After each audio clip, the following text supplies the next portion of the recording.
So somehow, some way, Marvel found a way to screw it up yet again, and we're gonna talk about it. So Marvel's Secret Invasion is the 6th or 7th TV show that the MCU has put out so far, and needless to say, I walked into this with absolutely no expectations. I had been hurt too many times in the past. How many times have we gone into these TV shows going, this looks so fun, I can't wait, this looks really exciting, and then we get like 4 to 5 episodes in and we're like, that's not the direction I thought we were going, and then by the time we get to the finale, it's one of those things where you automatically check out. Enough times that I don't think I even knew what Secret Invasion was because I just didn't care at that point. I was like, another Marvel show. Well, see, the thing is I was really excited for the concept when I first heard about Secret Invasion because it's all about the Skrull invasion of Earth, and the way it's built in the comics is it's more of an Avengers level threat, where all the Avengers are potentially discussing amongst themselves who's the Skrull. I think one of the Skrulls impersonated Elektra, and then Black Widow was shooting up a bunch of the Avengers, being like, if they bleed blue, then they're a Skrull. And so there was one of those things where it was this cataclysmic? I did it! Cataclysmic event. And when I found out that Secret Invasion in the MCU was going to consist of just Nick Fury, potentially Maria Hill, and a couple of scrubs, I was like, how are they going to do that and make it still interesting? And for the first couple episodes, I'd say they did. Like, they somehow found a way to make it interesting. I know that the plot and the script writing is not going to be something you'll see in some, award-winning shows, but it was engaging enough to where if you're invested in the MCU like we've been for the last 10 plus years, you care about Nick Fury, you care about his motivation, you care about all of the things that are being included in this show. By the way, wow, I should have said this early on. Spoilers are going to be talked about in this review because I feel like you can't talk about all the plot twists without talking about specifics. So if you're not interested in that, go ahead and click away. I think overall, they were really going for a political spy thriller, not unlike something like Captain America, the Winter Soldier. And I feel like for the most part, they actually set the groundwork for something that could have been really cool. But the problem is that with this show specifically, the pacing and the way that they built things up, it's like warming something up in the microwave, right? You're warming something up in the microwave, you're really excited, and the initial process of cooking your food is good, but then you leave it in too long and then it burns quickly. I really feel like that's a good way to summarize this show, because for the first couple episodes, they're slow, and if you're just looking for some whiz-bang action and, MCU characters punching each other, then you're gonna be disappointed. But for me, and I know for you, it was exciting because it was like, all right, this is a little bit more grounded. I like the idea of having Ben Mendelsohn's Talos, Nick Fury, played by Samuel Jackson, having a lot of banter back and forth about theology. And you also had Gravik as the villain, who also provide a little bit more of that intellectual threat in the first couple episodes, where he was a villain, but yet he was obviously really angry at Fury, and you almost wanted to kind of unravel that mystery a little bit more. And I feel like when you have all of these plot threads introduced in the first couple episodes, all you need to do in the finale is pay them off. And I know we talked about that at the end of episode 5, where like all they literally have to do is cover the very basics. I feel like that's become the norm with these Marvel shows, is like, you love every episode leading up to the finale. Or at least like the last couple episodes. But the closer you get to the last episode, you start to grimace a little because you're like, what are they going to do? Are they going to try to go too bombastic? Is it going to make sense? Are they going to leave holes in the plot? Because they do so well up until and then they just crap the bed point. And it's kind of like what you're saying about they're used to the movie scenario where like they have all this time to do it all in one set, but like then they crap out at the end. Exactly, because for them, Marvel movies were this big bombastic event where it was, these 2.5 hour spectacles where you can go in, be entertained, and then go home, and then you've got at least 6 months before the next project comes out. With these shows, I know they've slowed up a little bit because of the writer's strike and because of COVID and because of people actively saying that they hate these shows, and so Marvel's trying to rework a couple things. But the problem is Marvel hasn't learned. The fact that we're still 7 TV shows in, again, 7 is just a number I'm throwing out there, but if I'm wrong, you know what I mean. But the fact that we've gotten all these TV shows in and they still haven't learned, they've made fun of how all their shows end in She-Hulk, where they're talking about, it always ends with this big, guy punching another guy and big CGI fight. But the fact that they made fun of it means they're aware of it and they're still doing it. Yeah, and the part that bugs me is, like you said, you have these main questions that you want answered by the final, episode. But in this case, those were kind of answered, but in the way of, like, as they were trying to answer them, they created more questions. Right. Like more holes, more questions. So rather than wrapping it all up in a nice bow, they left holes in addition to it. Yes, and we'll get to that in just a second, because I think one of the biggest things that could have helped this is having more episodes. The fact that it was only 6 episodes.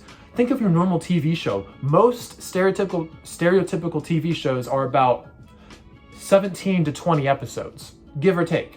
But the fact of the matter is, they have time to have those dead episodes, or the slower ones where they kind of do a little bit of world building or a little bit of groundwork of laying the foundation for the next plot thread. But the fact that these are only 6 episodes already dooms these for pretty much total failure, because they have no time to do anything. And when they get to episode 3 or 4, where you're starting to get really attached to these characters, imagine how awesome it would be to have just a couple extra episodes to get to know more of these characters, get to know Gaia more and her relationship between her and Talos, or get to find out more of why Fury can't find the scrolls a home, or find out more of why Gravik is suddenly determined to destroy all of humanity, when in reality all he is mad at Nick Fury for sending him out on all of those missions. Yeah. All of that could have made more sense if we had more time, but the problem is that we didn't.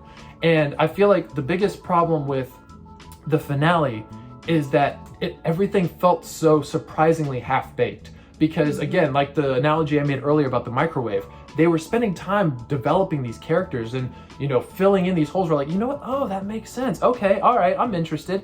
And then in the last bit, they're like, okay, you know what? Forget all of that. Big CGI fight between Gaia and Gravik. And they all of a sudden have every single power of every single Avenger.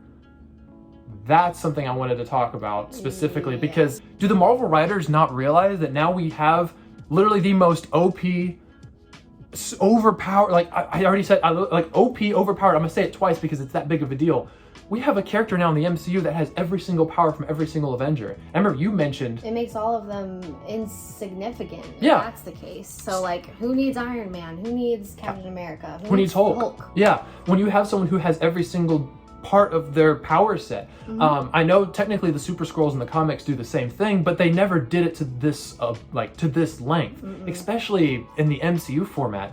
And the thing that doesn't make sense to me is they didn't provide any parameters for what potentially could depower her. Like, it would make more sense if it was when they got hit with the rays, that it would only last a little bit of time before she reverted back to her own self. But the fact that they just got shot up with this stuff, and Gravik goes from this incredibly powerful Super Skrull who has Extremis and can recover from getting shot in the face or getting stabbed in the chest, then all of a sudden Gaia shoots him with Captain Marvel's powers, and then that kills him. Like, you mean to tell me that he's built up as this guy who can't be killed, and then he just gets killed in 3 minutes? He literally was stabbed in the heart in one scene, and then the next one was lightning the same thing through his heart, and one didn't kill him, but the other one did. Yeah, and I guess he's dead. I mean, of course, nothing's for sure. I mean, it's a comic book movie, so he'll probably show up somewhere in the future. But the problem is that ruined what was potentially going to be one of my favorite MCU TV show villains out of all of the MCU TV shows. He was nuanced, but yet dynamic. Chilling, but he was also dynamic. He had a screen presence. He was very well acted. I don't remember the actor who played him, but he was completely compelling. I was very excited. I mean, he's not perfect, but he at least, in all of my MCU rankings that I do, I always talk about that the villain has to be engaging first and foremost. And he brought that to the table, especially in the first couple episodes, because he didn't have to be physically overpowered to be a compelling villain. And by the time we get to the finale, he's suddenly an OP villain who's screaming and just... There was one particular situation in the last episode, and you and I both couldn't come up with a realistic answer for it. That's why I'm kind of curious if we throw it out into the void. Yeah. Would anyone have because I feel like it's such a big, perhaps, lapse in judgment to do that maybe there is an actual explanation for it. Go for it. But so when they're releasing all the people from the pods, that they didn't kill because they were keeping their memories. Like Rhodey and Humans- Everett Ross. There you go. We know that humans can't survive on that compound because there's radiation, but they're all humans, obviously not dead. They're conscious. They're in these pods. So are they in an environment where they could breathe without being killed? Or was that something that they overlooked? Because, I mean, that was my first question, was why are they not dead? Like, could they breathe because they were somehow connected to this like pod thing? Or I'm just so curious. That's a great point. It's one of those things where technically they could come up with anything. They could say, oh, in their stasis, they are protected, or they the oxygen, we have oxygen in there. They're so sedated that they're not breathing normally. But I would say when they got freed, they still had to go out into the open air. Remember when they left the compound? They're just kind of staggering around, and no one's coughing. Yeah, no one's coughing. No one's obviously affected. But that's the whole reason why the Skrulls chose that base in Russia as their home, because they weren't affected by the radiation. So that presents a genuine question where it's not something that we're like, oh, that's a plot hole, y'all didn't see that coming. But it's more so of a, did they think of that? I'm just genuinely so curious, because we couldn't come up with a realistic answer for that. And I just want to know. There are some really good things about this show. Nick Fury is incredible in this. I think because of how well we know his character, people were really mad on the internet because he seemed like he was a step behind and that he was old and decrepit and, basically made into a joke. I don't think that's true, because I think because we know him, we're always waiting for the other shoe to drop. We're always waiting for Fury to really hide his true colors until it's time for him to enact his plan. And I think he did the exact same thing in the show. So I'm not at all upset at his portrayal. I think Sam Jackson had so much fun playing the character. This might be one of my favorite iterations of Fury in the MCU out of all the shows in the movies he's been a part of. So Sam Jackson as Nick Fury brought the thunder every single time. I liked the quiet moments of him and his wife, and I liked the dynamic of how they played alongside each other. It felt natural. It didn't feel like something that was just shoehorned in there. Olivia Colman as Sonya. Were you about to bring that up? Read my mind. I was. She was, so you know how like Gravik was so chilling in his own way? She was too. Because she was just like, she commanded a presence. She was so funny, but on the flip of a switch, like she could be smiling one moment and she's like, cold. Pop! So cold. Right in the face. I freaking love her. She was the scene stealer in the entire show. I want to see more of her. Absolutely. I feel like every single moment she was on screen, just chewed up the scenery and had the entertaining balance of fun and whimsical, and I will cut your throat and not even think twice about it if it meant that it serviced my goals. I still have so many questions about her. Where did she truly come from? How did she have such a great relationship with Nick Fury? Where has she been this whole time? When it comes to the end, where she is all of a sudden trying to convince Gaia to join her, why is she so interested in recruiting Gaia? So I feel like, again, like I said earlier, I'm afraid that this is something they're not going to want to pay off. So as much as we love Olivia Colman in this show, I'm afraid that we may not see her again. And with Fury going back up to Saber, does she take more of a commanding presence on Earth? Again, stuff that I don't feel confident that they're going to be pursuing in the future. And that's, I think, the way to summarize Secret Invasion as a whole. It is a entertaining show if you are into political spy thrillers, and you also enjoy seeing a completely incompetent US president that gets puppeted around by everybody else. If that's your thing, you are going to love this show. But if you're looking for anything deeper than just surface level, drama, but it has so much potential. So if you're an MCU fan, I would recommend watching this. I have recommended this to all of my friends who are into the MCU. If you don't give a crap about the MCU, don't bother watching it, because you're gonna just waste your time. No, I got it. I was gonna say this when we talked about this a couple days ago. Secret Invasion, summed up in the words of Robert Downey Jr. and Tropic Thunder. I'm a dude playing a dude disguised as another dude. That is the epitome of Secret Invasion. Sound off in the comments below and let me know what your thoughts are on Secret Invasion. Have you seen it? What are your thoughts? If you haven't seen it and you don't care, tell me why you don't care to watch it. Either way, I would love to hear what you guys have to say, and I will respond to every single comment. With all that being said, guys, I want to thank you all so much for watching, and we'll see you next time.